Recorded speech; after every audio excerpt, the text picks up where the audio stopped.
But it gets worse. Can it get worse? It can. Number 5. Even if your client is innocent and only tells you the truth and does not tell the police anything incriminating, which, by the way, is almost impossible to pull this off. I mean, imagine talking to the police for 2, 3, 4 hours, and somebody like him can't somehow manage to extract from you something that could be used to help convict you. That'd be extraordinary. I don't think anybody's pulled it off. But even if you could pull it off, there's still a grave chance that his answers can and will be used to crucify you in a court of law if the police, no offense, don't recall his testimony with 100% accuracy. All right, now this brings us back to that pop quiz I warned you about. I told you earlier, remember, it's only been a few minutes, and you weren't up all night, and you weren't the subject of physical duress. You were in the relaxed setting of a classroom here. You were given heads up, advance notice that you would be quizzed on this. Question. We'll start with a couple of easy ones. Remember that article I read to you about that? How many people did the police find shot to death last night at that Ocean View apartment that I told you about? A, 1, B, 2, C, 3, D, 4. Who says A? B. C. Get this, get that with the camera. Move that camera around. Look how many hands we've got there for C. Okay, D. You're all wrong. Everybody who raised their hand, you are the kind of people who should never talk to the police under any circumstances for as long as you live. Why is C not the right answer, by the way? If you know, raise your hand. Yes? Because you didn't state the cause of death. Excellent. I didn't say anybody was shot. I didn't say gun, bullet, shooting, firearms. Didn't use any of those words. But I don't blame you if you thought that I did.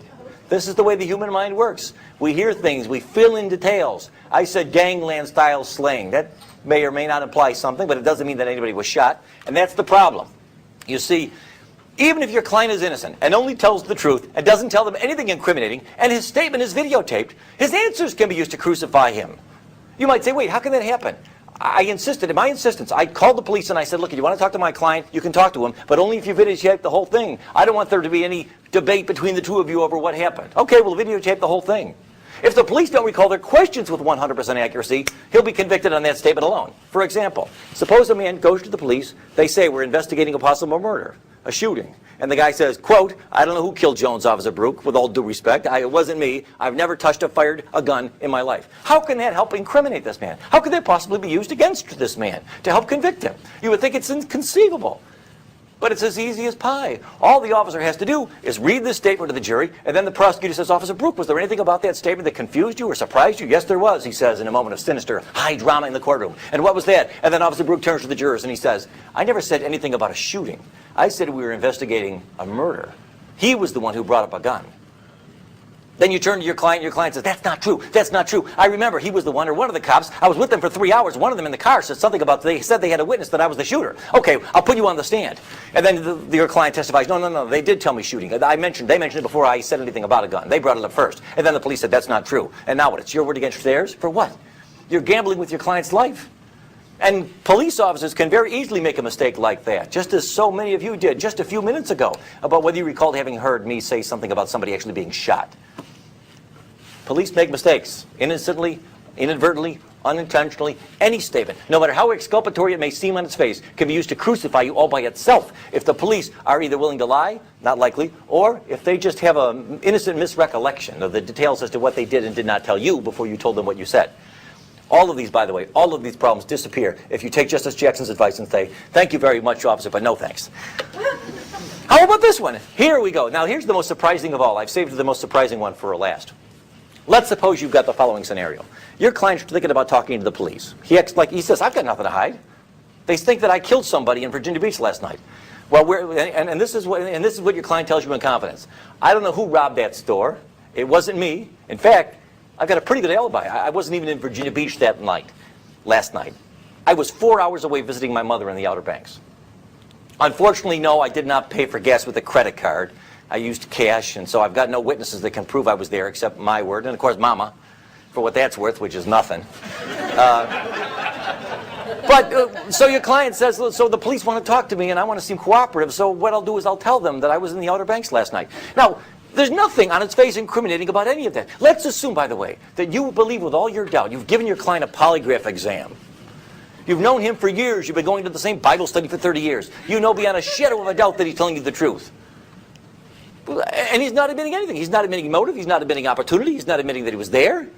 How on earth could this come back to haunt us? How on earth could this come back to be used against us? Be honest, raise your hand if you really think the answer to that question is, I can't see how it could possibly be used against me. You're afraid I'll call on you, right? I won't call on you.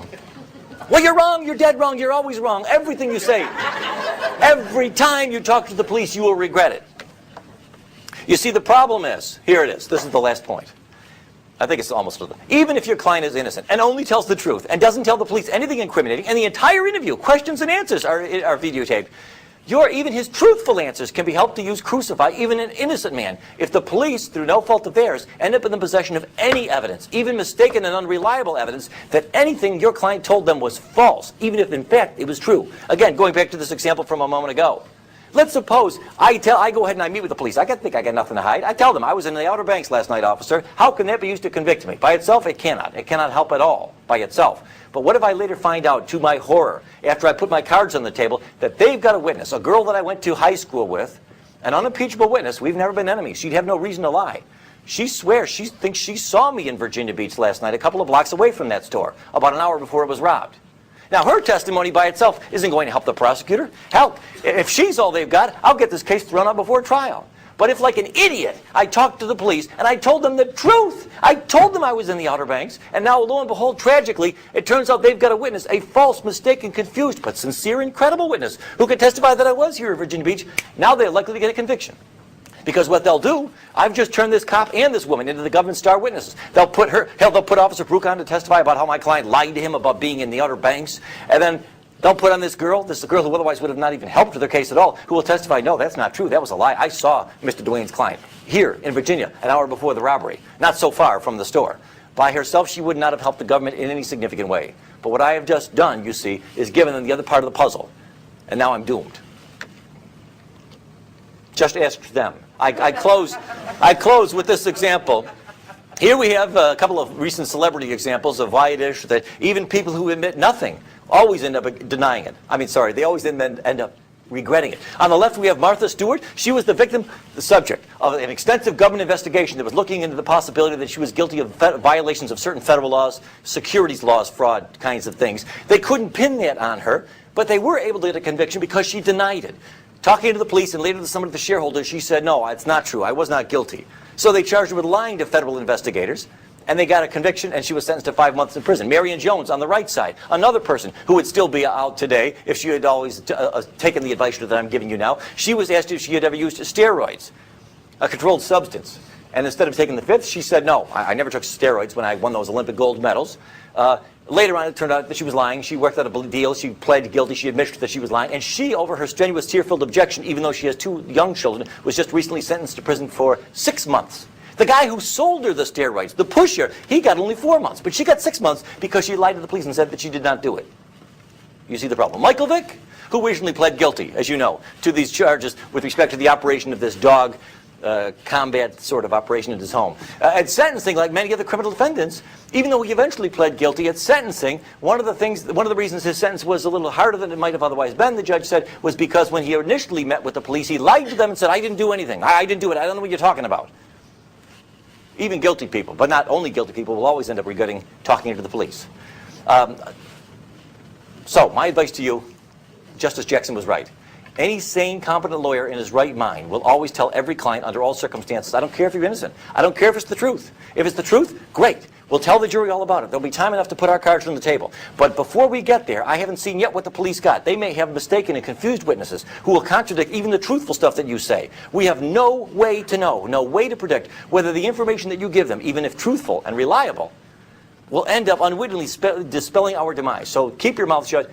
Don't answer any questions. Let's take the fifth. You'll be glad that you did. God bless America. God bless the Bill of Rights.